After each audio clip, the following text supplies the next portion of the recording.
Because YouTube proves itself to be an extremely broken platform each and every day, if you want to ensure you never miss any JRPG content on topics such as Kingdom Hearts, Final Fantasy, and Persona, hitting the bell after subscribing will make sure you never miss another video or live stream ever again. Thank you so much to each and every one of you who do so.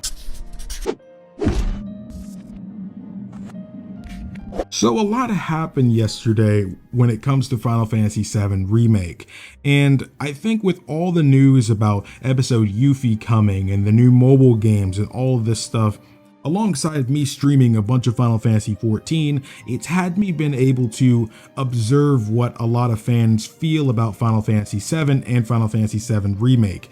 And there's one thing that is wildly apparent to me that it seems to have gone over a ton of people's heads. And I'm not sure how long this video will end up being, but I feel the need to talk about this. And I have sampled this topic once before when Final Fantasy VII Remake came out. I essentially made an ending thoughts video shortly after it had come out.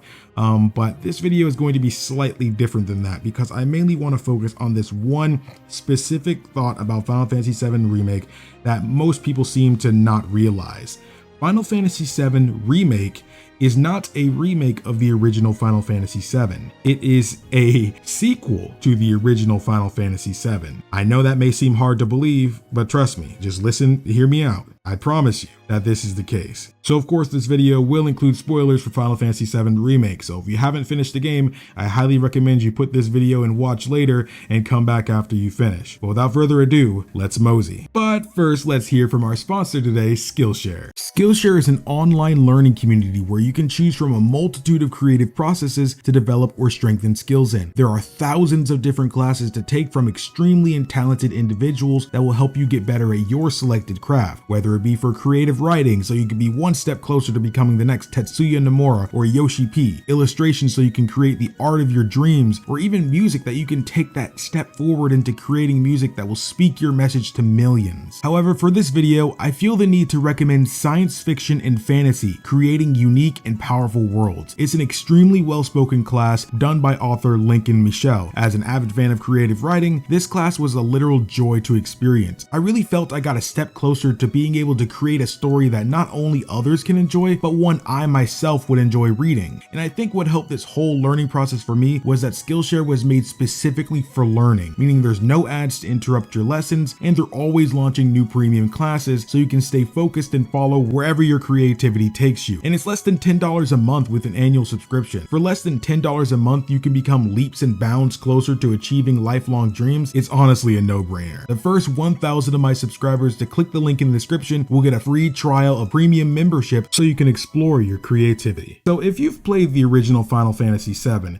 it should have become obvious at numerous points in the game, especially towards the end, that Final Fantasy VII Remake is no remake of the original Final Fantasy VII, which is what they essentially had promoted the game like, or at least that's how we took it. Now, when it's called Final Fantasy VII Remake, this isn't because the game itself is a remake of Final Fantasy VII, it's because there are characters in-game attempting to remake the events of Final Fantasy VII, as Final Fantasy VII didn't leave the most favorable outcome for each character. And one of those characters being our beloved Aerith. In Final Fantasy VII Remake, Aerith at some point during the game begins to kind of shift in personality. You can really see this towards the end as she begins to monologue about changing fate. And on the topic of changing fate, you can start to notice that there may have been rhyme and reason to why some of the things that you've seen throughout the game did not make a lot of sense. And a lot of these things I'm referring to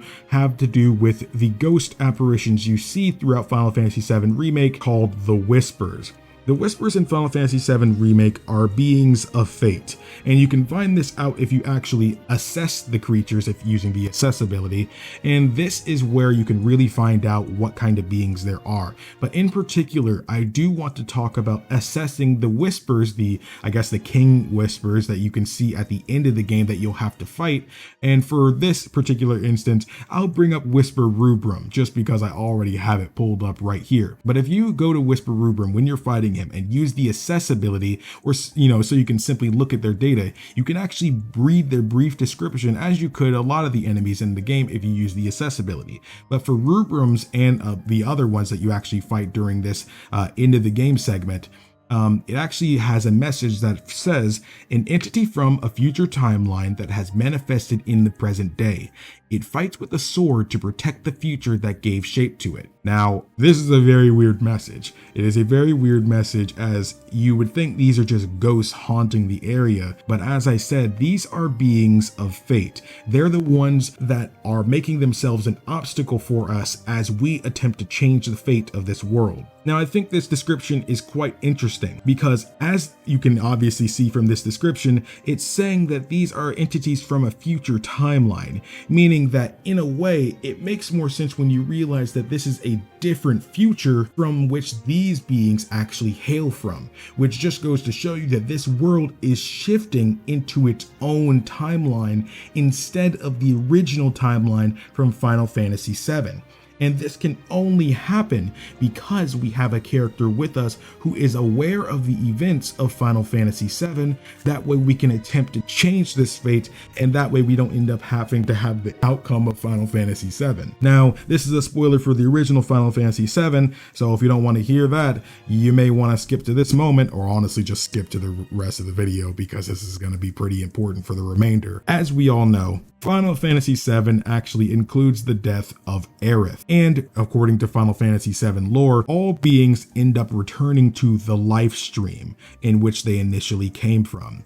And what's funny about the live stream actually not only connects all of time, but it seems to connect throughout space as well, connecting branching paths as well. Meaning that what essentially happened here is somehow the Aerith from the original Final Fantasy VII, after her death, was able to return to her body, but end up inside the Final Fantasy VII Remake Aerith. This is how she knows of the events to come for Final Fantasy VII. Of course, she's also aware of the death that ensued for her, but being within the live stream has given her this kind of knowledge. So knowing that this is not an outcome that anybody would probably want, she needs to end up having everyone work together so they can change the fate of this world. But of course, the Whispers are not going to let this happen. Again, they're beings of fate who are basically fighting to protect the balance of time itself. The Whispers manifested here in Final Fantasy VII Remake because of the differentiations between the original Final Fantasy VII timeline and the new Final Fantasy VII Remake timeline. The Whispers are just trying to stop our heroes because they're trying to change time from being the time they come from. As both stories originate from the same point, differences make time branch off into its own separate timeline from the original. Not only are they simply protectors from time and fate itself, but changing history may disrupt them from even being able to come into existence in the first place. So this is obviously something that they can't stand for. They're the people who are supposed to protect time and fate itself. So having somebody run around trying to change fate would not be a good thing, because at the end of the day, when you change time and fate, that honestly is a really selfish action, because not just say if Aerith is able to stop her death from happening, that's not the only thing it would change, because at the end of the day, that timeline still went on even without Aerith. Certain people were influenced by her sacrifice and the things that came about because of it. These characters met people after her death, but in the end of the day, these people only met because Aerith died. And when you change that fact from happening, in the end, that can completely change who you meet, how they meet, who they are as a person, who they end up developing into, and so on and so forth. And when you go about changing things as selfishly as that, that's honestly just not gonna fly. I don't think any kind of ethereal being would allow that to happen. So in a way, this is just mainly what I want to talk about. I'm not gonna get too deep into that past video because essentially I've talked about this before. So it was before I was really trying to branch out into things, but this was a topic I wanted to cover again. So again, from this video, everybody should come to realize Final Fantasy VII Remake is a sequel to the original Final Fantasy VII, while the Ever Crisis game that we're getting on mobile is actually a remake of the original Final Fantasy VII with completely from the ground up graphics. I mean, of course, it's still going to be for mobile, but if you want an actual remake of the original, that one's coming out in 2022 for mobile, while Final Fantasy VII Remake is a sequel to the original Final Fantasy VII, as its story especially going forward, will branch off the knowledge of what came about in the original Final Fantasy VII. So hopefully everybody understands that. I hope I was, clear enough for it. This video was unscripted, and I felt like I was comfortable enough to go unscripted for this because I talk about this a lot in my streams. I've had a lot of new people come out to the streams, and I really have appreciated it. So I think I got that pretty well. But thank you guys so much for watching. If you haven't already, subscribing will absolutely be a great way to give back to this community and be able to make sure you never miss another video again. Thank you guys so much for watching. My name is KingdomAce, and remember, my warriors of courage, to stay strong, stay beautiful, and always look skyward.